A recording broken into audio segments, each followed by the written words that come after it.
বড় মানুষ মাদ্রাসার থেকে কোনো কাজে, জমি জমা সংক্রান্ত কোন এক কাজে মাদ্রাসার থেকে চাঁদা চায়, আবার বলে কি এগুলো তো আর আমি খাবো না, এটা নিয়ে একটা মসজিদে দান করব। মধ্যখানে কোনো মিডিয়া নাই, আমার কানে শোনা।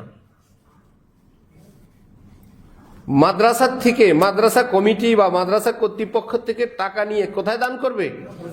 ওই নিজের এলাকায় মসজিদ। তো বুঝা গেল যে দান করে, ওই যে গরু চুরি করে কি দিছিল? কোরবানি। কি ভুলে যেগুলো তো হবে না, চুরি করে গরু নিয়ে আসছে, কোরবানি করবে।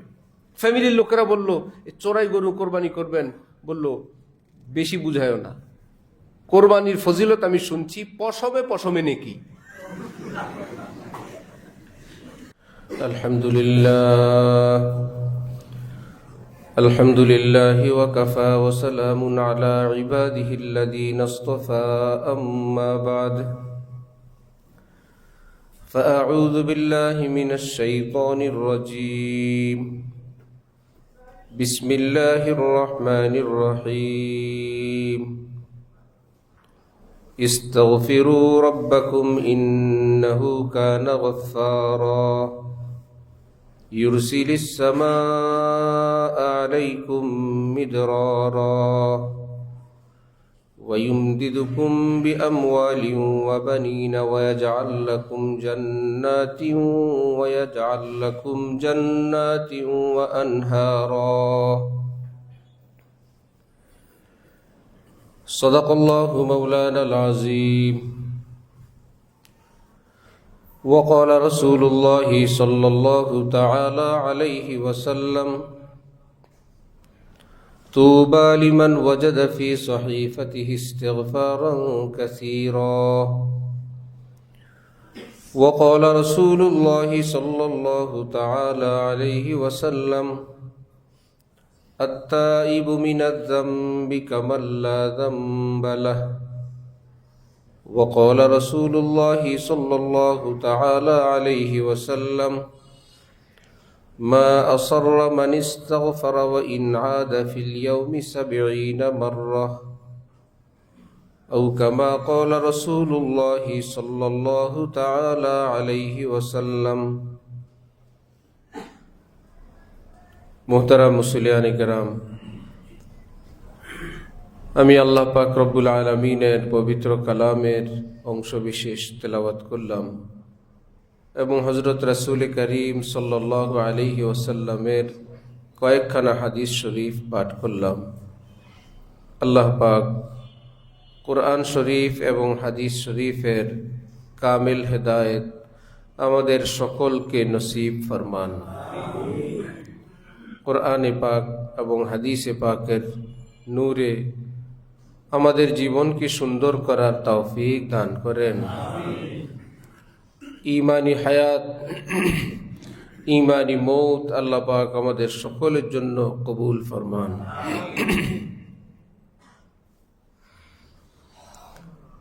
হযরত হাকিমুল উম্মত মুজাদ্দিদুল মিল্লাত মাওলানা আশরাফ আলী থানভী নওয়ারাল্লাহু বারকাতাহু,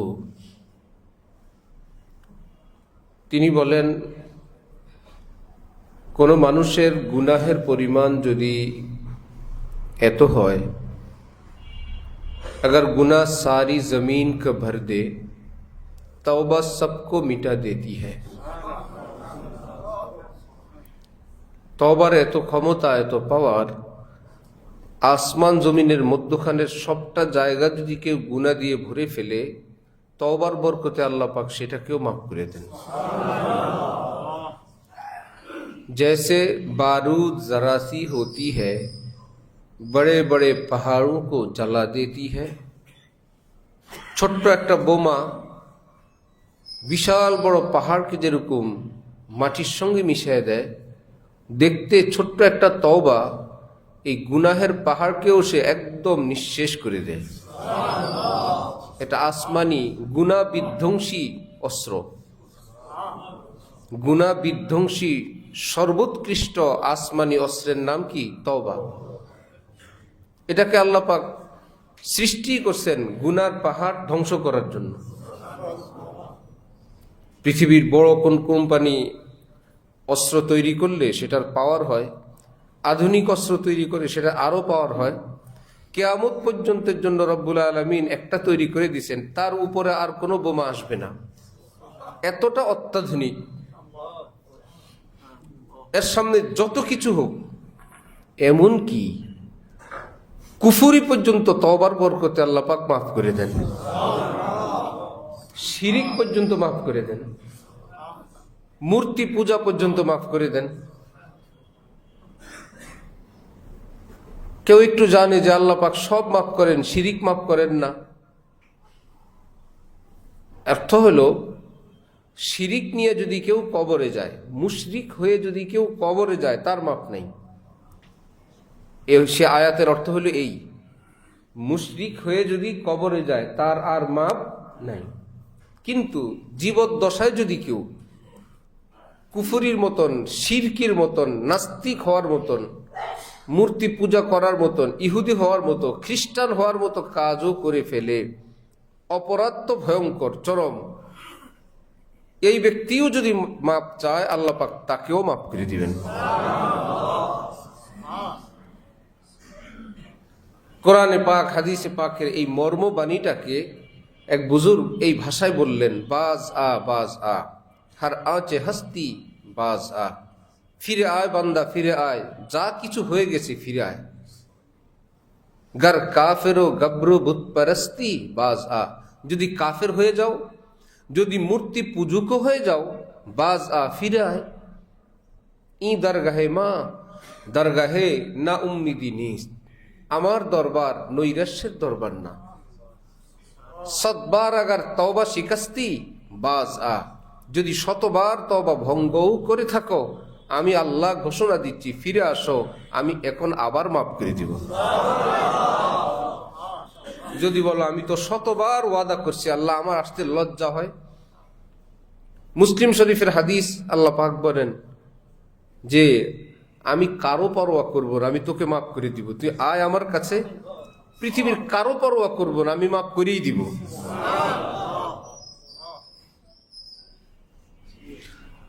আল্লাহ বান্দা যখন তওবা করে আল্লাহ পাকের কাছে, আল্লাহ পাক ফেরেশতাদের কাছে বলে যে আমার বান্দা গুনাহ করে ফেলছে, এখন সে বলতেছে আমার এক মালিক আছে, তিনি চাইলে শাস্তিও দিতে পারেন, তিনি চাইলে ক্ষমাও করতে পারেন।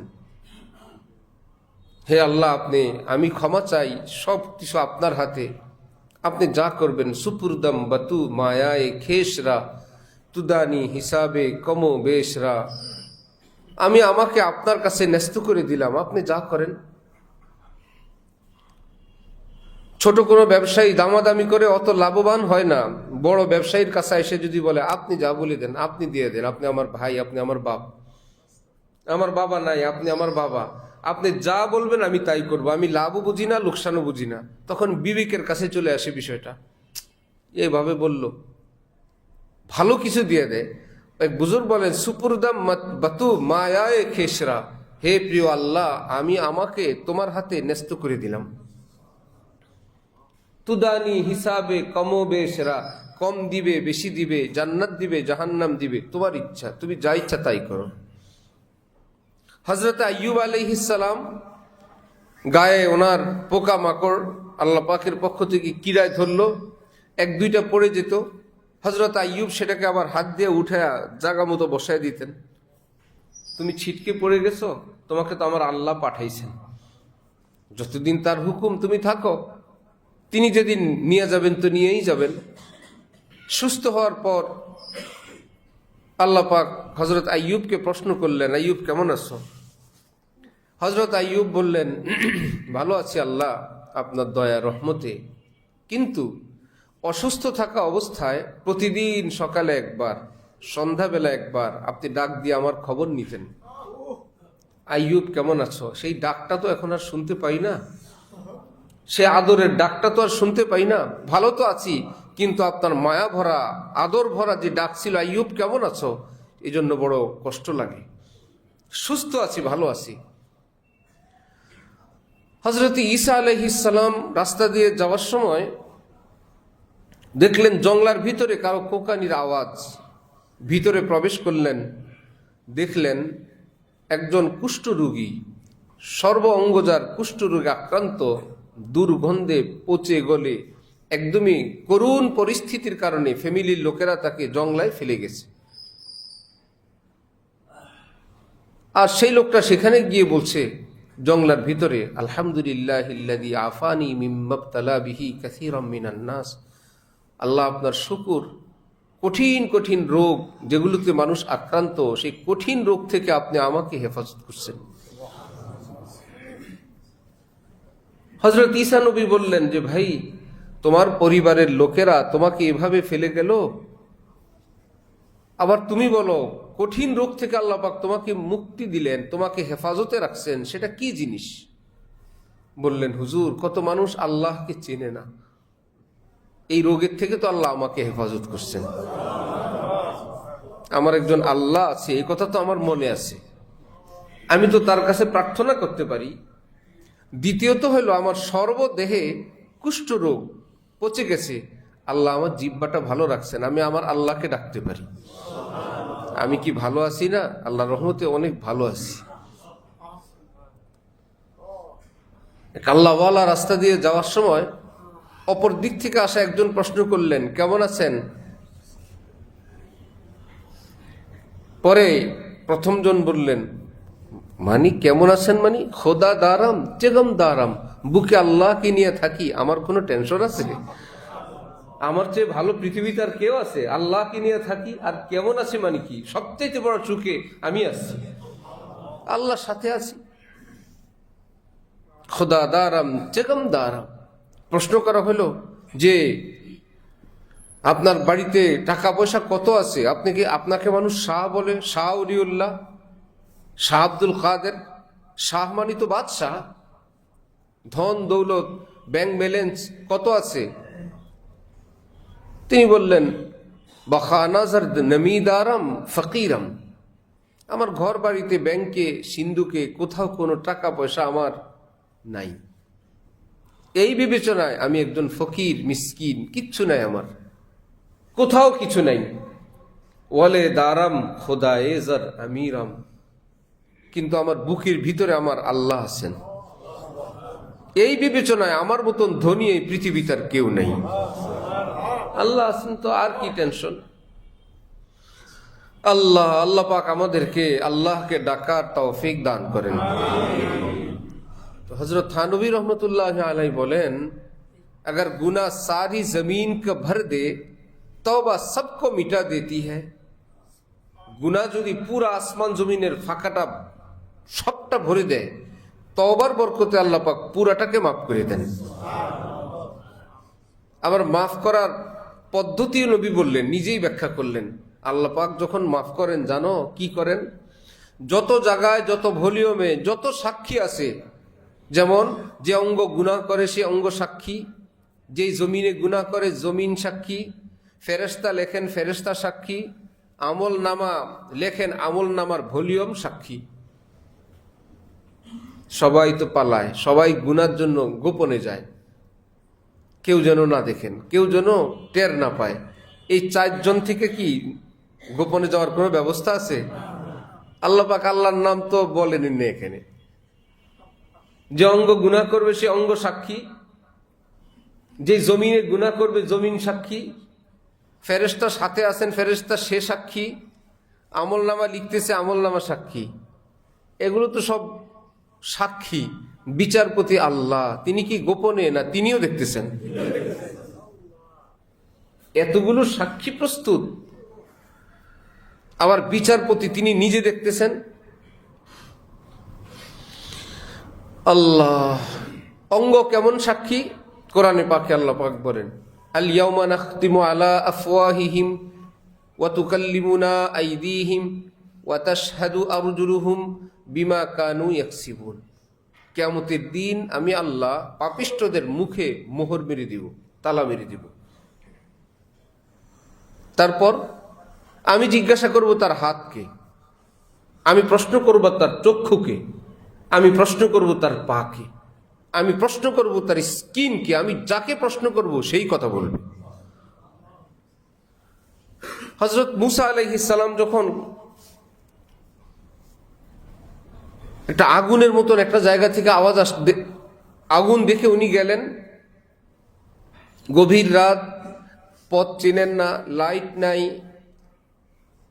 স্ত্রীকে বললেন একটু দাঁড়াও, গর্ভবতী স্ত্রী, ইন্নী আনাস্তু নারান লাআল্লি আতিকুম মিনহা বিখাবারিন, আরেক জায়গায় আছে বিকবাসিন, একটু দাঁড়াও, আগুন দেখা যায়, সেখানে নিশ্চয়ই কোনো লোক থাকবে, যদি নাও থাকে, লোক থাকলে আমি তার কাছে আমাদের রাস্তার কথা জিজ্ঞাসা করব, না থাকলে লাঠির মাথায় করে একটু আগুন নিয়ে আসবো, আগুন আমাদের লাইটের কাজ দিবে, আগুন পোহানোর কাজ দিবে, কোনো না কোনো ফায়দা হবে, আমি একটু যাই।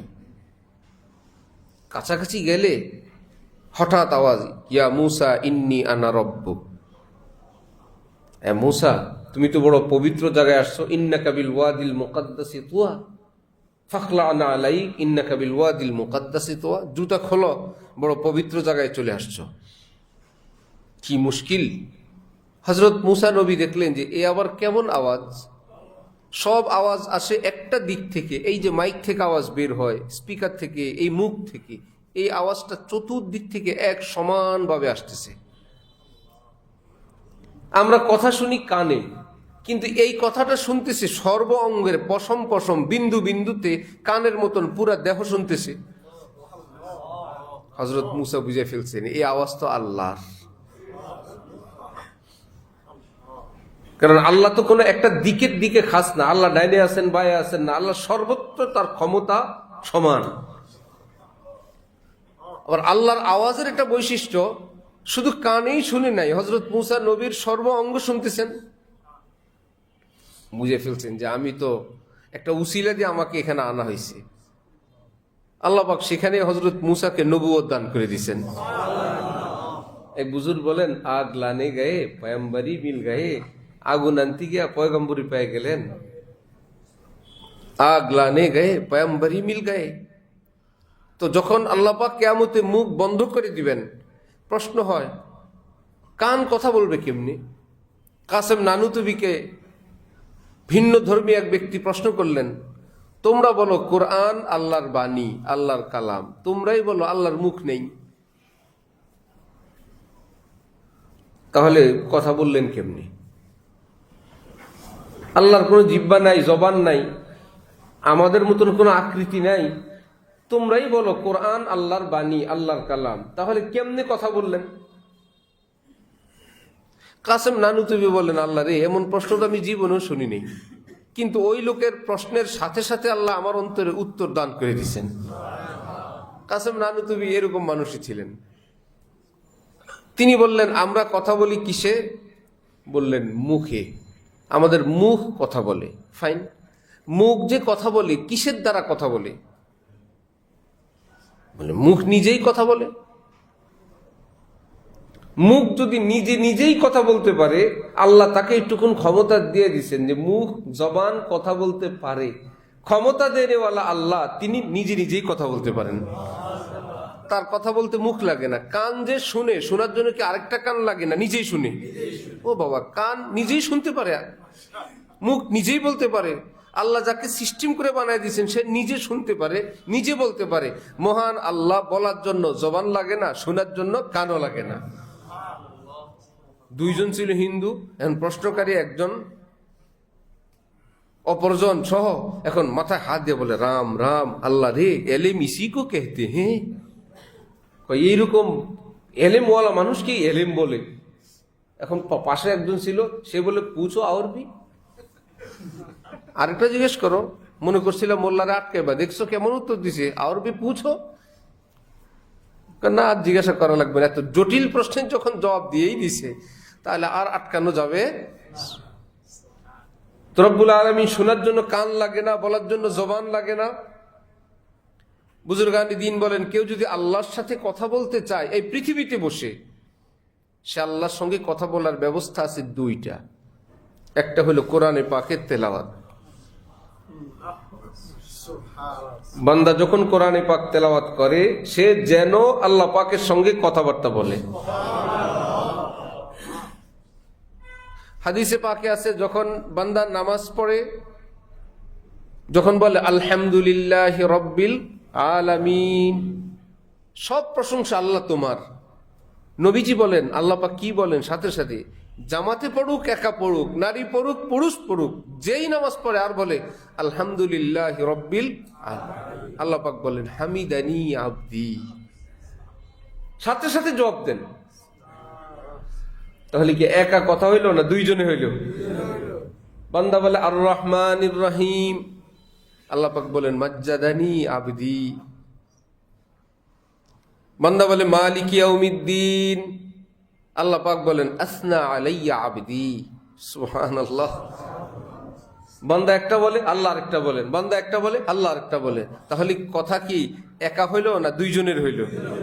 শুনতে দেবেন না সেটা তার ইচ্ছা, কারণ শুনতে দিলে নামাজ আর ছাড়বে না। সে নামাজ বন্ধ করবে, জিকির বন্ধ করবে, মুনাজাত বন্ধ করবে, বলবে পৃথিবী উল্টে যাক, মারা যাক, আমি আর যাবো না এখান থেকে। বউ বাচ্চা, ব্যবসা বাণিজ্য, চাকরি বাকরি কিছুই চলবে না, সব শূন্য হয়ে যাবে। একটু জিকিরের মজা পাইলেই পাগল হয়ে যায়। এই জন্যই তো কোন আল্লাহওয়ালার পরামর্শে জিকির করতে হয়, কারণ এমন ভিটামিন খাইতে তো মজা। কেউ যদি তোমার ডোর কারো হাতে যদি না থাকে, শেষে বলবো আমার ইচ্ছা আমি যতবার জিকির করি, মজা লাগে আরো জিকির করে, মজা লাগে আরো জিকির করে। এতে করে সে অসুস্থ হয়ে পড়তে পারে, অথবা ভয়ঙ্কর কোনো ক্ষতি হয়ে যেতে পারে।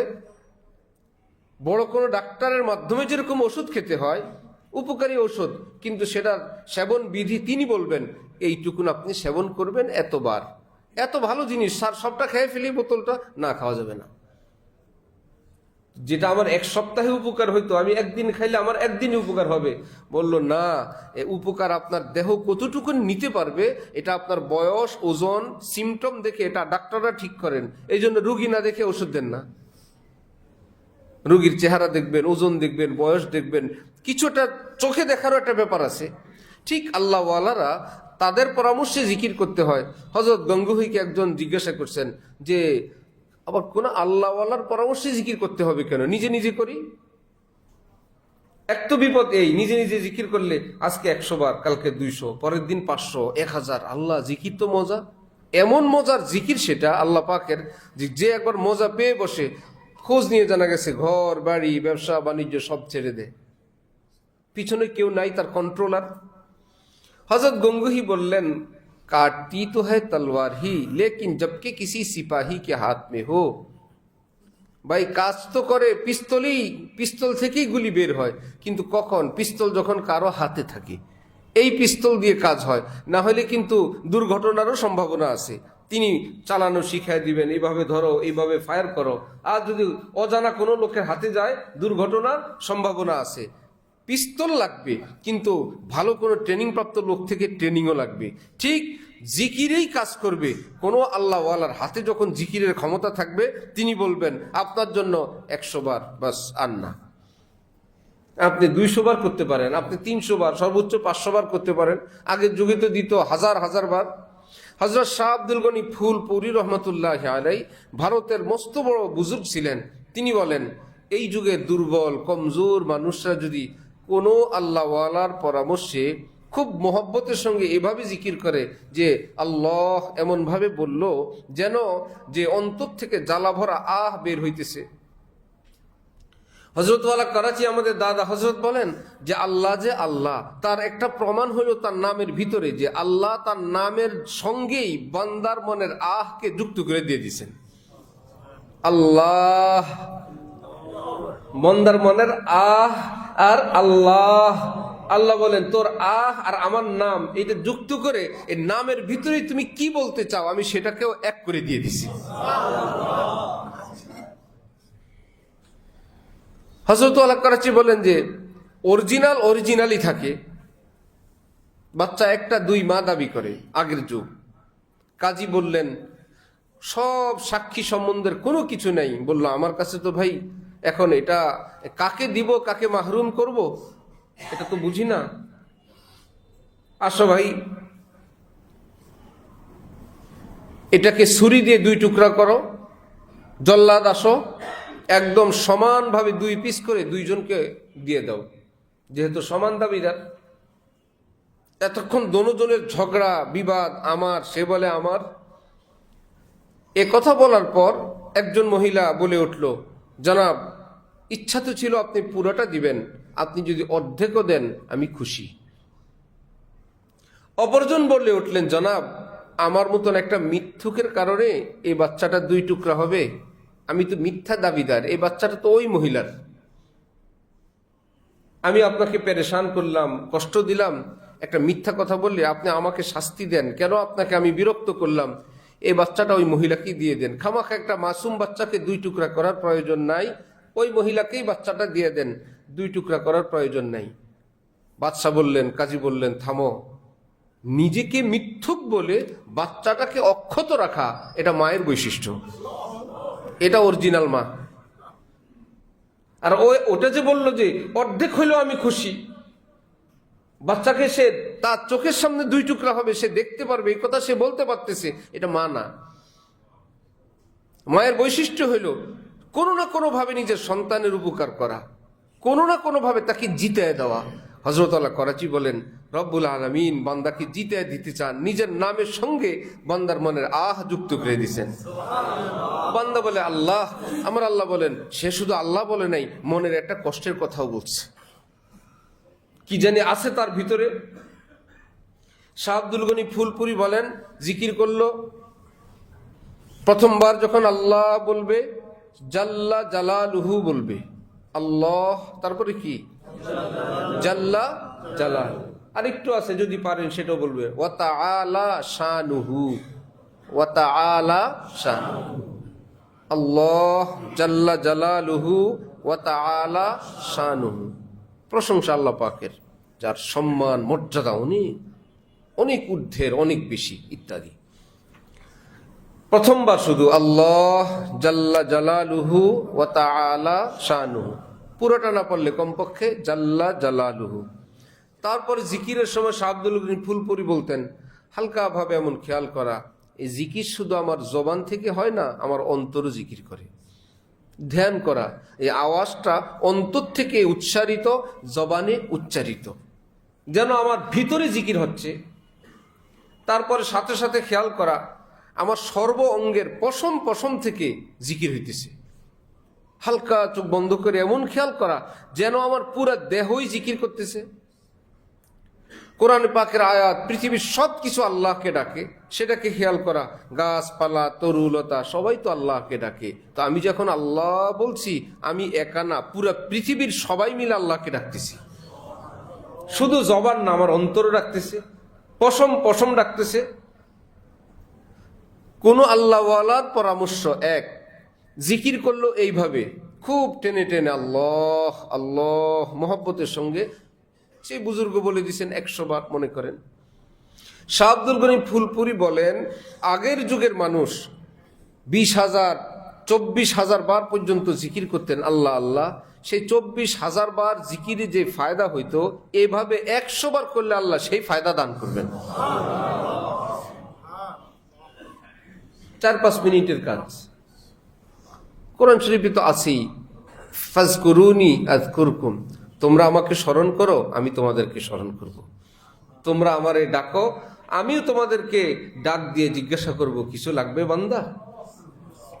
আমারে ডাক দিলা। আমার দরবারের কোনো ক্লোজিং নেই, এখানে সব সময় ওপেন, সব সময় খোলা, যে এখন আল্লাহর দরবার বন্ধ এমন নাই। আমি আল্লাহ সব কিছু থেকে মুক্ত, যে আল্লাহ এখন খাবার খেতে গেছেন এমন কোনো পাঠ নাই, আল্লাহ এখন রেস্টে আছেন এমন কোনো পাঠ নাই, আল্লাহ এখন ঘুমায় আছেন এমন কোনো পাঠ নাই, আল্লাহ তার পরিবার নিয়ে ব্যস্ত আছেন এমন কোনো পাঠ নাই। রব্বুল আলামিন বলেন, আমি সদা সর্বত্র সব সময় তোমার জন্য অপেক্ষায় আছি। উদউনি আস্তাজিব লাকুম, ডাক দিবে, আমি ওয়াদা করলাম কোরআনে, আমি সাথে সাথে জবাব দিব। তুমি যেই হও, তুমি নামাজি না বেনামাজি, আমি সেটা জিজ্ঞাসা করব না, কারণ তোমার বানানেওয়ালা আল্লাহ, তোমার প্রতি আমার একটা মায়া সদা সর্বদা অব্যাহত আছে। তুমি যদি নামাজ নাও পড়ো, আমি কি তোমার চোখে আলো দেই না?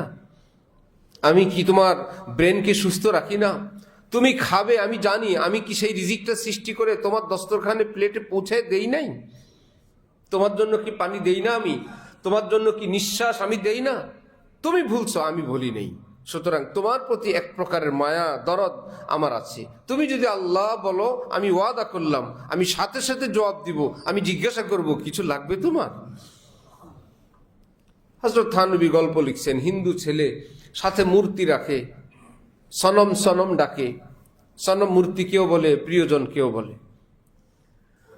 আল্লাহ সারা জীবন সনম ডাকে, হঠাৎ একদিন মুখ থেকে বের হলো সমাদ। সনম বের হয়েছে কি? কুল হুয়াল্লাহু আহাদ আল্লাহুস সমাদ। সমাদ আল্লাহর নাম, আল্লাহ আহাদ, আল্লাহ সমাদ। সমাদ অর্থ হলো ওই সত্তাকে বলে যিনি পৃথিবীর কারো কাছে ঠেকা না, সবাই যার কাছে ঠেকা। তাহলে আল্লাহ ছাড়া আর কেউ আছেন? যে পৃথিবীর কারো কাছে, কোনো কিছুর কাছে তিনি ঠেকা না। যাদেরকে স্টাবলিশ বলা হয়, একদম স্বয়ং সম্পন্ন, কারো কাছে ঠেকা না, সব আছে তার। এরা কি ঠেকা না, না বেশি ঠেকা? বড় লোকরা অল্প ঠেকা না বেশি ঠেকা? অনেক বেশি ঠেকা। কাজের লোক না আসলে ঘর ঝাড়ুর লোক নাই, ঠেকা। মাসকুটে না দিলে খাওয়া কপালে নাই, ঠেকা। ড্রাইভার না আসলে চলার ব্যবস্থা নাই, ঠেকা। দারোয়ান না থাকলে ঘরে থাকতে ভয় লাগে, ঠেকা। বাজার করার লোক নাই, বাজার করতে পারে না, ঠেকা। কত ঠেকা! ব্যাংকের কাছে ঠেকা, আয়করের কাছে ঠেকা, ভেটের কাছে ঠেকা, আইনজীবীর কাছে ঠেকা। ঠেকা শুধু বাড়তেই থাকে। নাম রাখে কারো কাছে ঠেকা না, আসলে অনেক মানুষের কাছে ঠেকা। ঠেকা না গরিবরা, গরিবের কোনো ঠেকা টোকা আছে?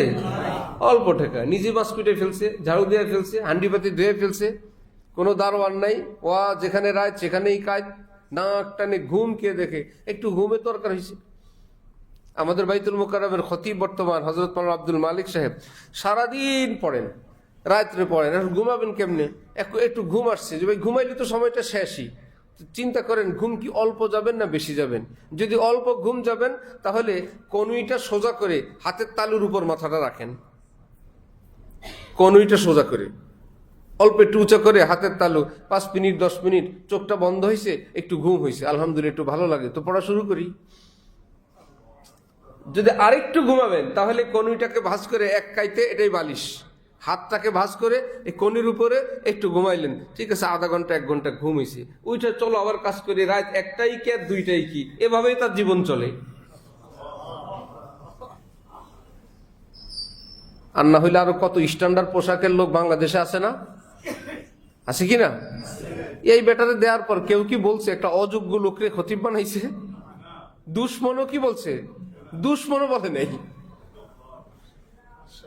কোন দুশ্মন তো আছে মানুষের, বিপরীত পক্ষ তো আছে। কেউ তো বলবে যে একটা অযোগ্য লোককে খতিব বানাইলো, নাম শোনার পর চুপ, কোনো সাউন্ড নাই।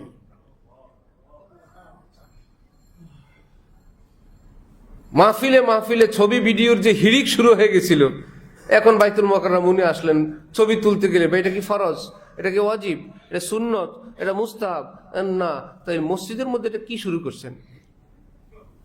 আস্তে ঠান্ডা হয়ে গেছে যে ভাই এত বছর এত গরম চালাইলাম, আর ওনাকে যে এলেম দিয়ে কথা বলবো, এই জন্যই তো আমরা বলি কেউ যদি একটু বিতর্ক করতে চান, আপনি এলেম কালাম নিয়ে ওনার কাছে একটু হাজির হন।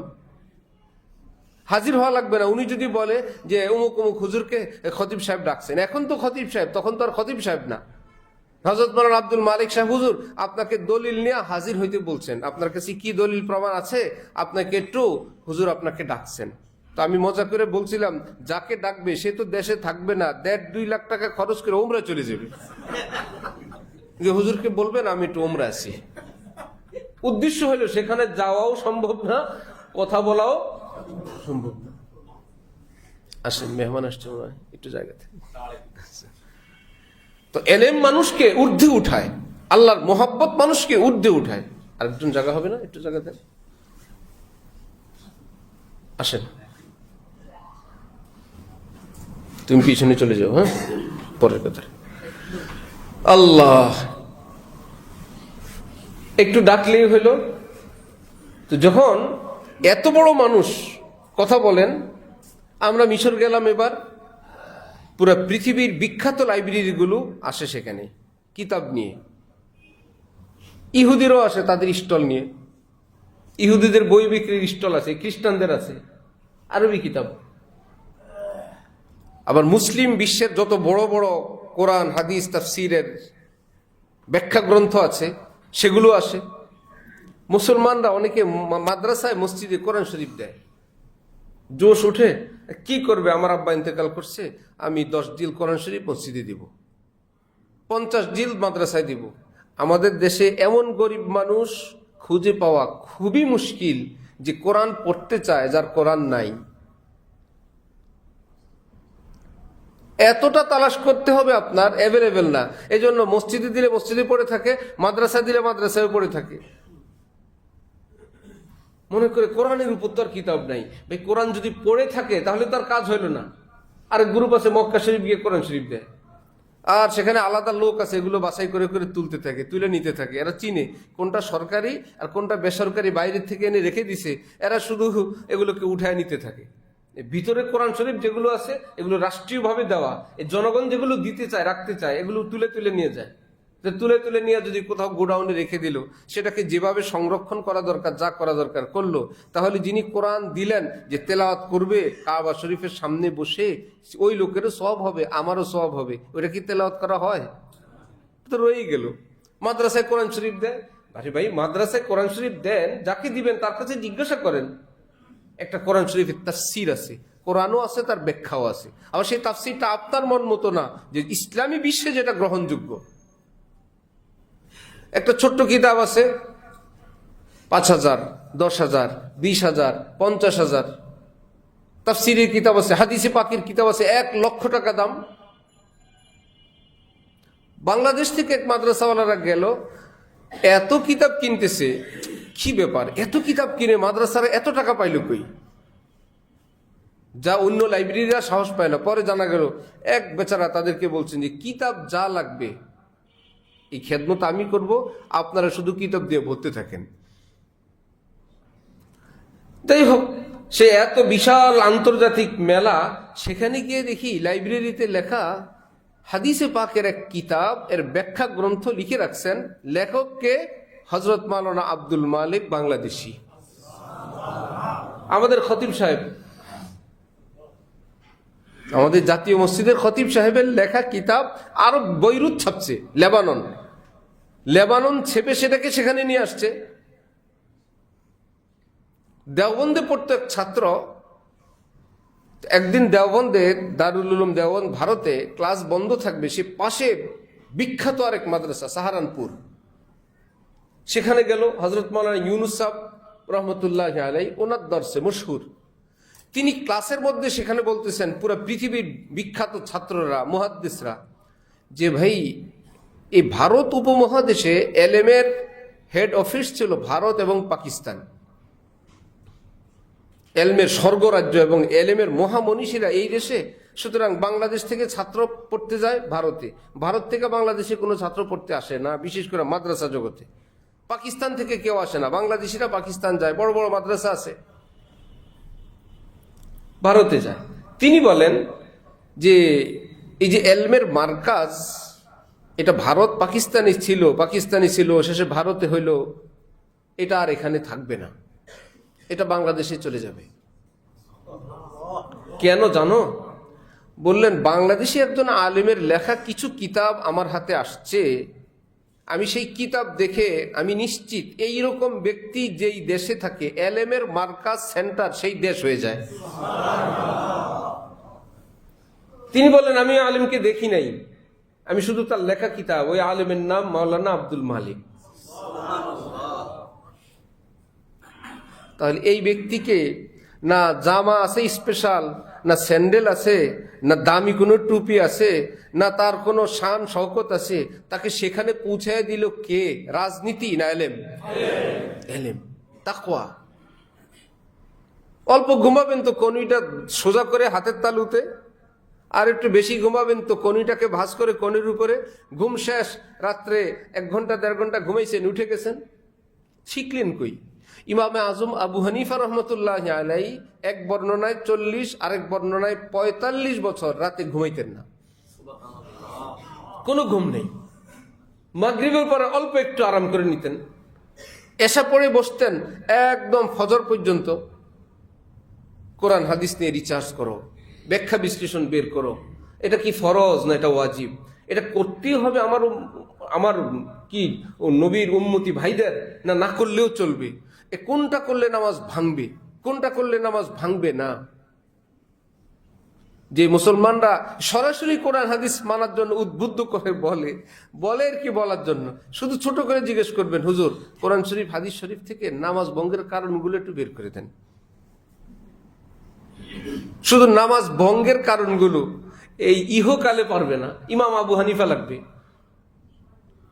ভাই এই পৃথিবী সব কিছুতেই তো ঔষধ আছে, এই দুনিয়ার জিনিস তো ঔষধ বানায়, এই জন্য কি আমরাও পারবো? গাছ দিয়ে, পালা দিয়ে, সাপের বিষ দিয়ে, ঝিনুক দিয়ে, কত কিছু দিয়ে ঔষধ বানায়, সব তো এই দুনিয়াতে আছেই। আবার অনেক কিছু চকবাজার মিটফোটে পাওয়া যায় ঔষধের সামগ্রী, এই বলে যে মিটফোটের কাছে আমরা আছি, নাপা ট্যাবলেট আর কেনা দরকার নেই, আমরা এই ওষুধ বড়ি দিয়ে আমরা বানায় ফেলবো, পারবো? থাকলেই পাওয়া যায় না, থাকলেই পারা যায় না, আছে কোরআন হাদিসে, কিন্তু সেটা উদ্ধার করার ব্যক্তি তো আমরা না। ইমাম মুহাম্মদ রহমতুল্লাহ আলাই, ইমাম আবু হানিফার শিষ্য, ওনার ছাত্র, কিন্তু পৃথিবী বিখ্যাত এক আলেম। এক ইংরেজ আসছেন, এসে বড় বড় কিতাব দেখলেন, জামে সগীর, জামে কবির, সিয়ারে সগীর, সিয়ারে কবির, মবসুদ, জিয়াদাত, প্রসিদ্ধ ওনার 6 কিতাব, পুরো দুনিয়া কাঁপানো। তো ইংরেজ বেচারা বলল, লেখক কে? বলল ইমাম মুহাম্মদ। তো সেই বেচারা তো জানে মুহাম্মদ মানে ইসলামের নবীর নাম মুহাম্মদ, সে বলল ইসলামের নবী মুহাম্মদের লেখা? মুসলমানরা বললো, আরে বোকা, ইসলামের নবী মুহাম্মদ নবীর সাহাবিও না, একজন তাবি ইমাম আবু হানিফা, ওনার ছাত্র ইমাম মুহাম্মদ, ওনার লেখা কিতাব। ইংরেজ মাথায় হাত দিয়ে বলে, আল্লাহ, ইসলামের ছোট মুহাম্মদের এলেম যদি এত হয়, তাহলে অরিজিনাল যিনি বড় মুহাম্মদ তার এলেম কত? আর নবীজি বলেন, উতিতু ইলমাল আউয়ালিন ওয়াল আখিরিন, সব নবীদেরকে যে এলেম দেওয়া হয়েছে, কিয়ামত পর্যন্ত আল্লাহ পাক যতজনকে যত এলেম দিবেন, সবটা একা আমাকে দান করছেন। সমস্ত এলেম আল্লাহ এক নবীকে দান করছেন। আল্লাহ, আমার ভাইয়েরা, এলমি জগৎ একটা আলাদা জগৎ, এক মজার জগৎ, এক নূরের জগৎ। অনেক মুসলমানরা উদ্বুদ্ধ হয়, মাদ্রাসা বানায় নিজের বাড়িতে, ঘরে, কাউকে জিজ্ঞাসা করে না। পরে ঢাকার থেকে, এখান থেকে একজন হুজুর নেয়, একজনকে দেয়, দায়িত্ব দেয়, মাদ্রাসা লাগায়। সে মনে করে মাদ্রাসার সবচাইতে সওয়াব হইল মাদ্রাসা ও এতিমখানা যদি বানানো যায়। ধনী মানুষ এই করে, আমরা দেখতেই থাকি সারাটা জীবন, যে আমি একটা মাদ্রাসা ও এতিমখানা দিব। কিছুদিন চালানোর পর ওই এলাকার ভালো ধনী কোনো মানুষ ওখানে ছাত্র দেয় না, কারণ ভাই এতিমখানায় আমার ছাত্র দিব না। এতিমখানা ভাই এতিমরা পড়বে, মাদ্রাসার সঙ্গে এতিমখানা দেওয়া কি জরুরি বিষয়? প্রাইমারি স্কুল এতিম নাই? প্রাইমারিগুলোতে এতিমরা আছে কিনা? হাই স্কুলে? এগুলোর সঙ্গে জীবনে কোথাও দেখছেন ও এতিমখানা? প্রাইমারি স্কুল ও এতিমখানা, হাই স্কুল ও এতিমখানা, তো সেখানে এতিম আছে না? হেডমাস্টারের কাছে গিয়ে বললে হলো বাচ্চাটার বাবা নাই, তার জন্য স্পেশাল সুযোগ আছে। প্রাইমারি হোক, হাই স্কুল হোক, এই জন্য 2-4-5 জনকে বিনা বেতনে পড়ায় বলে ওটা কি এতিমখানা হয়ে গেছে? যার জন্য সব শ্রেণীর মানুষরা তার বাচ্চা সেখানে দেয়। ভাই এটা স্কুল, সবাই পড়বে, কিন্তু কোন রকম একখান ছোট্ট মাদ্রাসা দিলে এর সঙ্গে ও এতিমখানা দিতে হবে, দিলে কি লাভ হয়? রমজানে জাকাতটা ভালো আসে, এটা এতিমখানা, এখানে জাকাত দেওয়া যাবে। কিন্তু জাকাত আসলো, যিনি জাকাত দিলেন তার বাচ্চাটা আসলো না। যিনি জাকাত মাদ্রাসায় দেন এতিমখানা মনে করে, ওই এতিমখানায় কি ওই ধনী মানুষ তার সন্তান পড়তে দিতে চান? না, এটা তো এতিমখানা, এখানে তো আমার বাচ্চা, আমরা এতিমরা পয়সা দিই। আমাদের শায়েখ হযরতওয়ালা ঢালকানগর, যদি কোনো মাদ্রাসার নামের সঙ্গে ও এতিমখানা থাকে, হ্যাঁ বাস্তবে যেগুলো আমাদের দেশের এতিমখানা শুধু এতিম আর কেউ নেই, সেটা ভিন্ন বিষয়, যে এখানে সব এতিম এবং বাস্তব এতিম।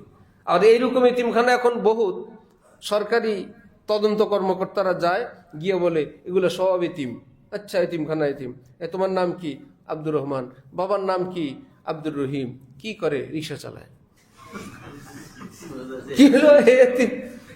কি ওই কারা আছে দায়িত্বে? এর বাবা তো রিক্সা চালায়। স্যার এটা থাইকাও নাই, থাইকাও কি এরকম এতিমও বড়া। তোমার বাবা কি করে? আমার বাবা বাসায় আসতে থাকে। কি কি ব্যাপার? এটা গরিব। গরিব এগুলো কি এতিম? বাবা গরিব হলে ছেলে এতিম? বাবা রিক্সা চালালে ছেলে এতিম? তো এ আবার কি এতিম? করলো একটা ভুল, এখন যিনি আসছেন এখন তিনি রিপোর্ট লিখতে হবেন। ঠিক আছে স্যার, 500-1000 টাকা আপনি নিয়ে যান স্যার। তিনি কি সঠিকটা করছেন না ভুলকে অনুমোদন দিয়ে গেলেন? আর একটা ভুল। এই জন্য প্রসিদ্ধ কথা আছে যে বেড়া দিল যাতে গরু ছাগলে ক্ষেত না খায়, এখন বেড়ায় ক্ষেত খায়। গরু ছাগলে যাতে ক্ষেতের ফসল না খায় দিছি কি, এখন রাতে গিয়ে দেখে বেড়া নিজে নিজে খায়। যাদেরকে দেশের গুরুত্বপূর্ণ পদে দায়িত্ব দেওয়া হইলো যাতে কেউ চুরি ডাকাতি না করে সেই খায়, এই লোক যাতে না খায় আরেকজন পাহারাদার বসাইছে, এখন 3 জন মিলে খায়। একজনে খাইতো 1, পাহারাদার দিছে 2, পাহারাদারের পাহারাদার 3, দেশটা চলবে কেমনে? সবাই বলে হুজুরের দরকার নেই, আলেমদের দরকার নেই। আরে বাবা বুঝো তো, আদর্শ মানুষ, আদর্শ নাগরিক যদি হয়, আল্লাহ ভীরু মানুষ যদি হয়, এর জন্য যে ভাই পুলিশ কি দরকার, দুদক কি দরকার? আমার আল্লাহ দেখেন না?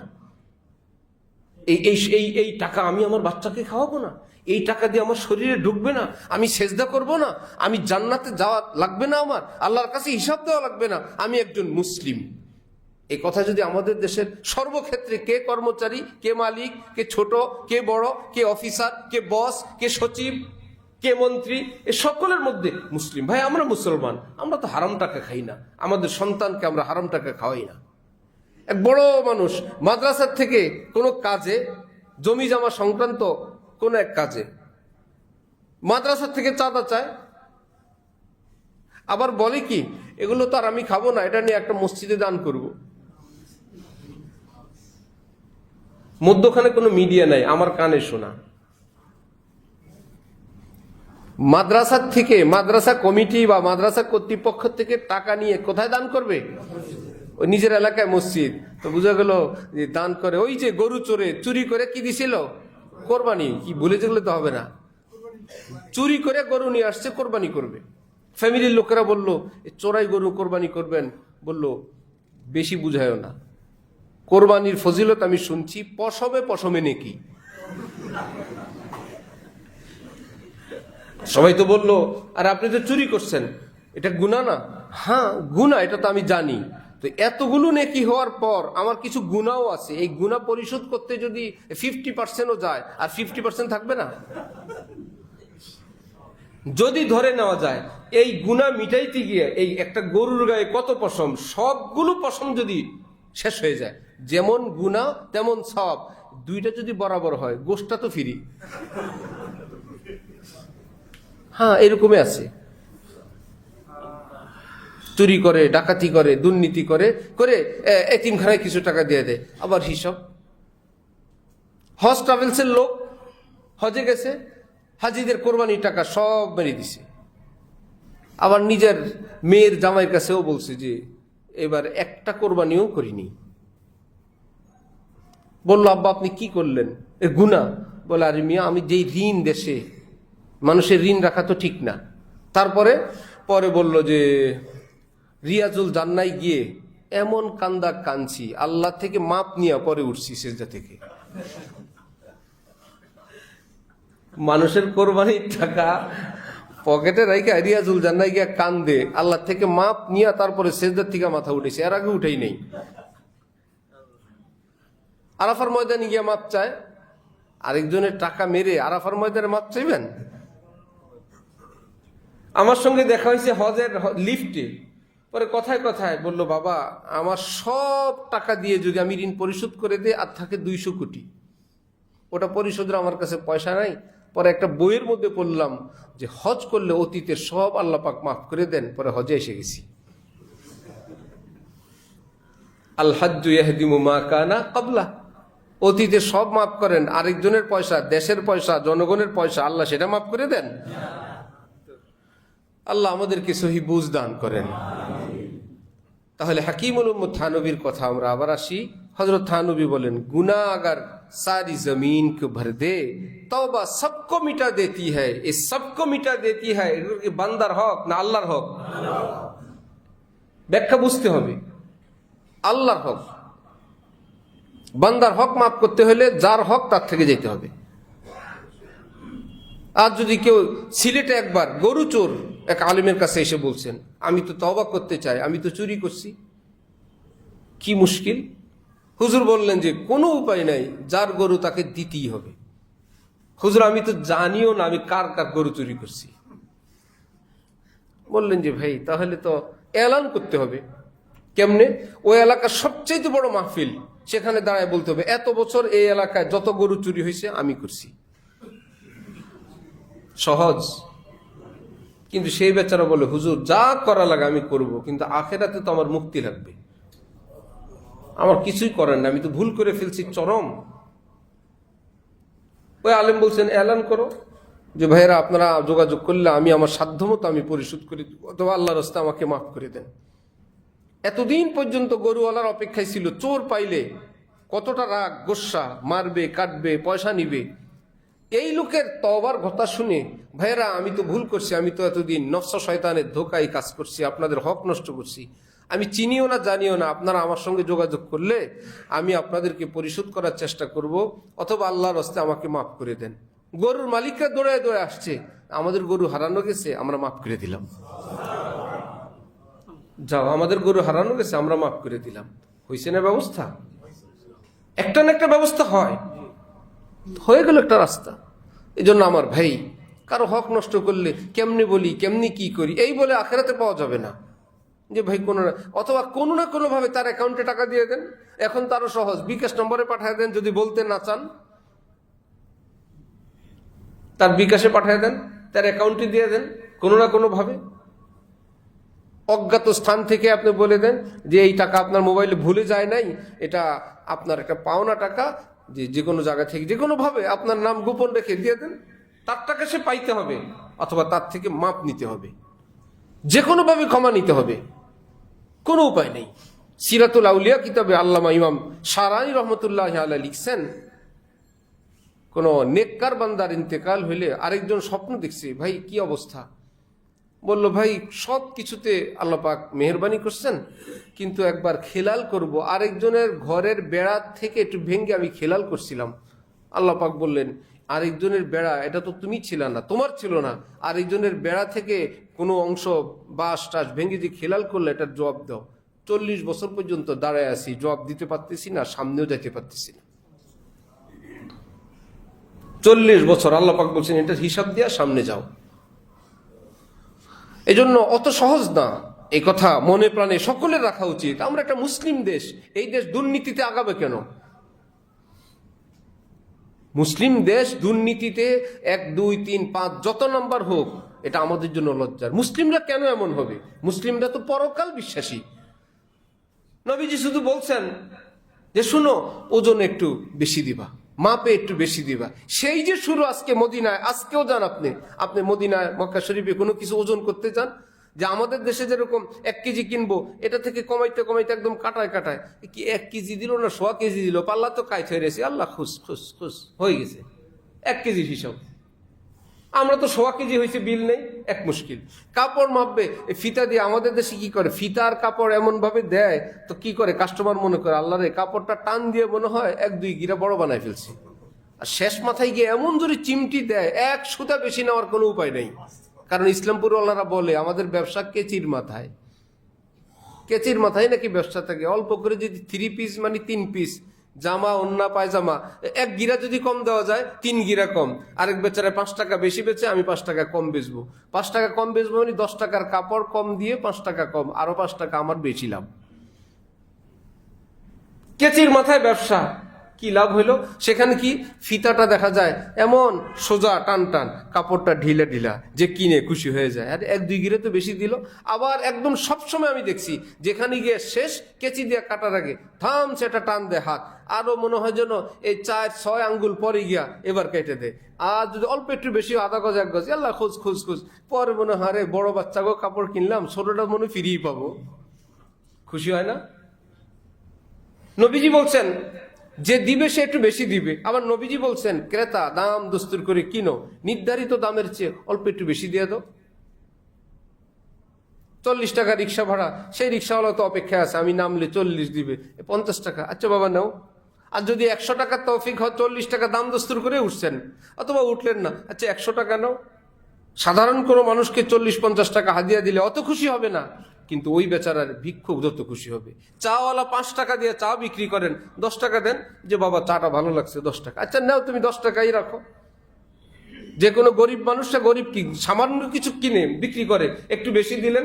এটা মুসলিম সমাজের বৈশিষ্ট্য ছিল যে আমি এত বড় বাজার করব, আমার পাশে আমার কাজের লোক, আমার আশপাশের লোকেরা তারা তো বাজার করবে না, আচ্ছা তাদের জন্য আমি বাজার করি,